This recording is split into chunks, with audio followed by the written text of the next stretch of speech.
যদি আপনার মনে হয় যে দেয়ালে পিঠ থেকে গেছে, কেউ কিছু করতে পারছে না আপনার জন্য, আপনি পরিপূর্ণ ইয়াকিনের সাথে, দৃঢ় বিশ্বাসের সাথে এই 4টা আমল নিয়মিত করবেন।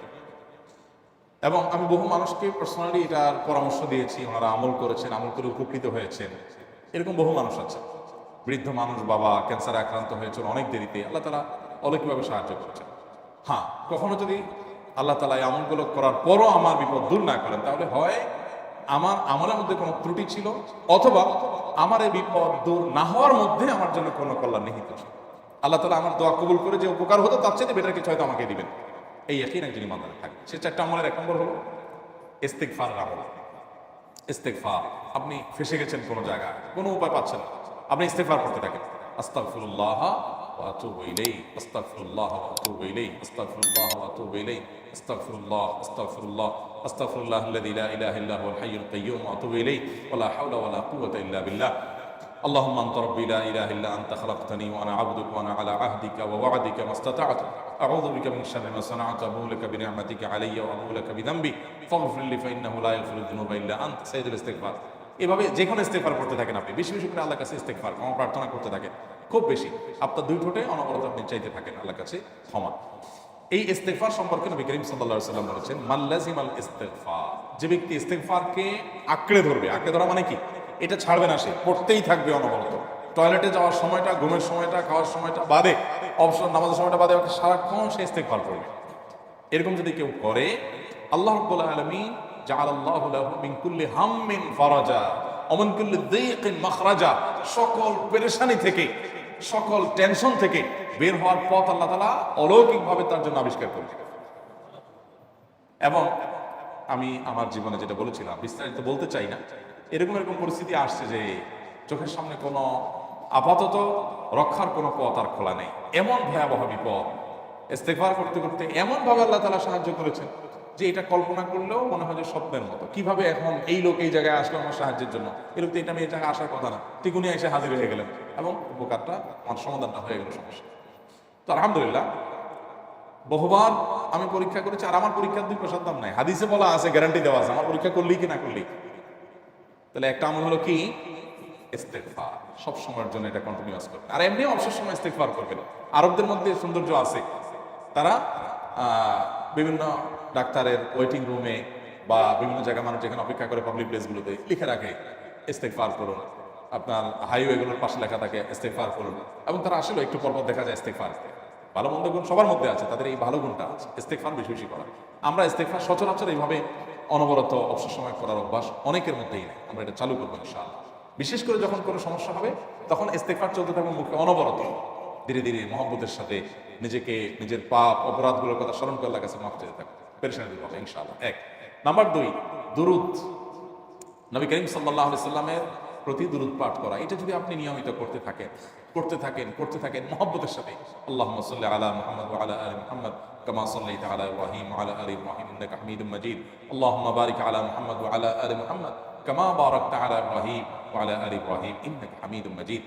আপনি একবার ছোট দুরূদ যদি পড়েন, সাল্লাল্লাহু আলাইহি ওয়াসাল্লাম, সাল্লাল্লাহু আলাইহি ওয়াসাল্লাম, আল্লাহুম্মা সাল্লি আলা মুহাম্মদ ওয়া আলা আলি মুহাম্মদ, শুধু এইটুকু পড়েন। জাযাল্লাহু আন্না মুহাম্মাদাম মা হুয়া আহলু, শুধু এইটুকু পড়েন। আপনি এইভাবে যেই কোনো দুরূদ নবী করিম সাল্লাল্লাহু আলাইহি ওয়াসাল্লাম যদি পড়েন এবং করতে থাকেন অনবরত, ইস্তেগফারের পাশাপাশি দুরূদের ক্ষেত্রে নবী করিম সাল্লাল্লাহু আলাইহি ওয়াসাল্লাম বলেছেন যে এইটা তোমার জন্য যথেষ্ট হয়ে যাবে। তুমি যদি আল্লাহর কাছে আর কোনো দোয়া করতে না পারো, শুধু দুরূদটা পড়ো, তোমার সব পেয়ে যাবে, কিচ্ছু লাগবে না। এক সাহাবী বলেছেন, রাসূলুল্লাহ, আমার দোয়ার মধ্যে দুরূদ কত পার্সেন্ট রাখবো? আমি তো আমার অনেক কিছু আল্লাহর কাছে চাইবো, দুরূদ মানে তো নবীজির জন্য দোয়া, মানে আমার জন্য তো আমি দোয়া করবো, আপনার জন্য দোয়া কত পার্সেন্ট করবো?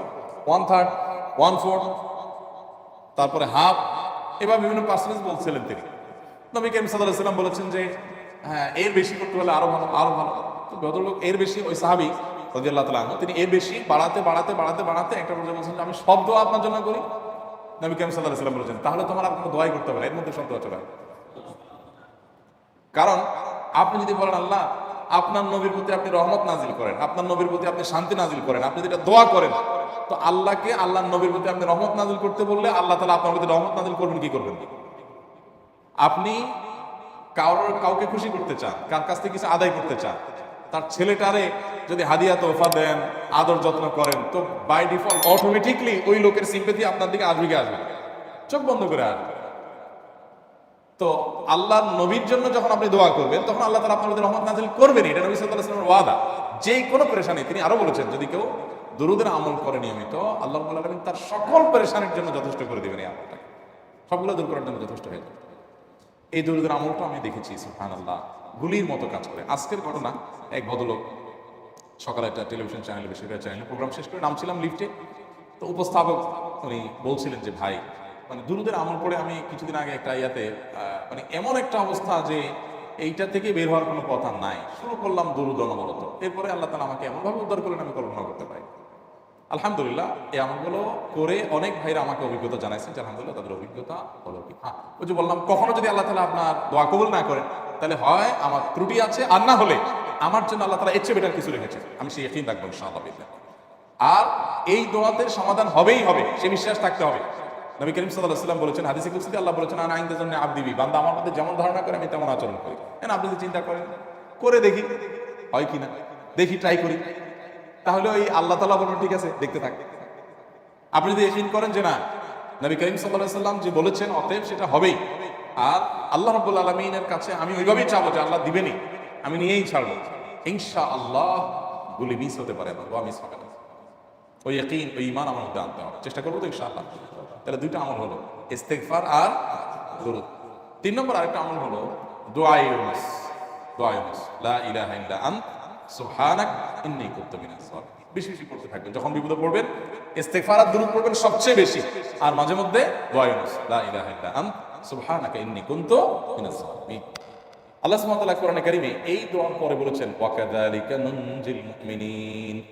এই দোয়া পাঠ করার মাধ্যমে ইউনুস আলাইহিস সালামকে পৃথিবীর ইতিহাসের সবচেয়ে অলৌকিক ঘটনা, সকল সায়েন্স, সকল আপনার বিজ্ঞানের তত্ত্ব সবগুলোকে আপনার সবগুলোর বিপরীতে বা সবগুলোকে আপনার ভুল প্রমাণ করে দিয়ে ওই জায়গাটার জন্য আল্লাহ তাআলা ইউনুস আলাইহিসকে মাছের পেটে ঢোকার পর সেখান থেকে আবার জীবিত রেখে বের করেছে। অক্সিজেন অভাবে সেখানে এমনি মারা যাওয়ার কথা, আরো নানা কারণে মারা যাওয়ার কথা, তাই না?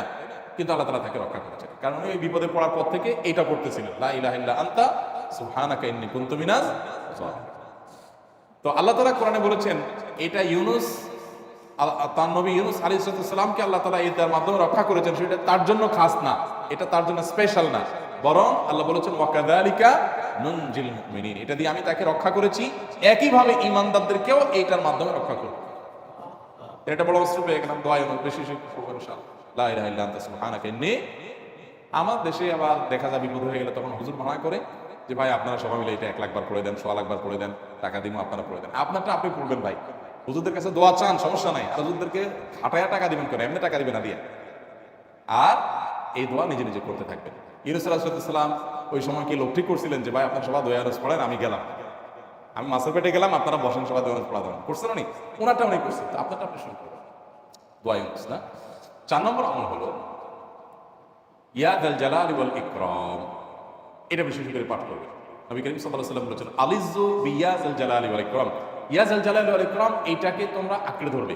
ইয়া যাল জালালি ওয়াল ইকরাম মানে কি? এটা আল্লাহকে ডাকা, আর কিছু না, এবং হাদিসে বর্ণিত দোয়া, এটা মাসনুন দোয়া। ইয়া যাল জালালি ওয়াল ইকরাম মানে হে মহা ক্ষমতার অধিকারী, প্রতাপশালী এবং সম্মানের মালিক, এটা বলার মানে হলো আল্লাহর কাছে নিবেদন করা, যেহেতু আপনার প্রতাপ আছে, আপনার জালাল আছে, আপনার বড়ত্ব আছে, হে বড়ত্বের অধিকারী এবং হে সম্মানের অধিকারী, আপনার যেহেতু আল্লাহ তাআলা এটা, আপনার যদি এটা আছে অতএব হে আল্লাহ আপনি আমাকে এটা দান করুন, আপনার সেখান থেকে আমার প্রতি রহম করুন, আপনার সেখান থেকে আমাকে, আপনার বড়ত্ব থেকে আমাকে আপনি হেফাজত করুন, আপনার একরাম থেকে আমাকে আপনি তাদি আপনি আমাকে রহম করুন। তো সেই দোয়া আল্লাহ তাআলার কাছে নিবেদন করতে পারে, ইয়া যাল জালালি ওয়াল ইকরাম। এর পাশাপাশি তাহাজ্জুদের নামাজ এবং যে কোনো নফল নামাজ, কারণ নবী সাল্লাল্লাহু আলাইহি ওয়াসাল্লাম ইজা হাযাবাহু আমরুন সাল্লা, নবীজি সাল্লাল্লাহু আলাইহি ওয়াসাল্লামের কোনো পেরেশানি শুরু হলে আগে ওযু করে 2 রাকাত নামাজ পড়তেন, ওযু করে 2 রাকাত নামাজ পড়তেন। আমাদের যখন পেটে ব্যথা শুরু হয় আগে কার কথা মনে পড়ে? ডাক্তারের কথা মনে পড়ে। যখন গায়ে জ্বর আসে সবার আগে মনে পড়ে কিসের কথা? নাপা, নাপা, ঠিক না? জ্বর আসছে গায়ে, সবার আগে আমরা কি চিন্তা করি? নাপা। নাপা আপনি চিন্তা করেন, খান, নিষেধ না তো, ওষুধ গ্রহণ করা সুন্নত, নবী সাল্লাল্লাহু আলাইহি ওয়াসাল্লাম নির্দেশ করেছেন ওষুধ সেবন করতে, আপনি করেন, ভালো কথা। কিন্তু ইমানদার সবকিছুর আগে ব্যথা আসছে, তাহলে ব্যথার জন্য একটা ওষুধ দোয়া শিখেছেন, দোয়াটা আগে করবে, পাশাপাশি ওটা করবে, এলো ইমানদারের কাজ। আমরা আজকাল ইমান থেকে অনেক দূরে সরে গেছি, আল্লাহ আমাদের সেই ইয়াকিন দান করুন। তাহাজ্জুদের সময় দোয়া অনেক বেশি দোয়া করতে। তাহলে এই 4টা আমল ইনশাআল্লাহ আপনাকে এই ভয়াবহ বিপদ থেকে উদ্ধার করার জন্য সাহায্য করবে ইনশাআল্লাহ। সে ইয়াকিন নিয়ে করবেন। সেই সাথে as-সাদাকাতুল বালা, দান সদকা করা, অন্যান্য যে আমলগুলো আছে টুকটাক সেগুলোর সাথে সাথে চালান। বাকি এই 4টাকে বেসিক্যালি একটু জোরালোভাবে করতে থাকুন।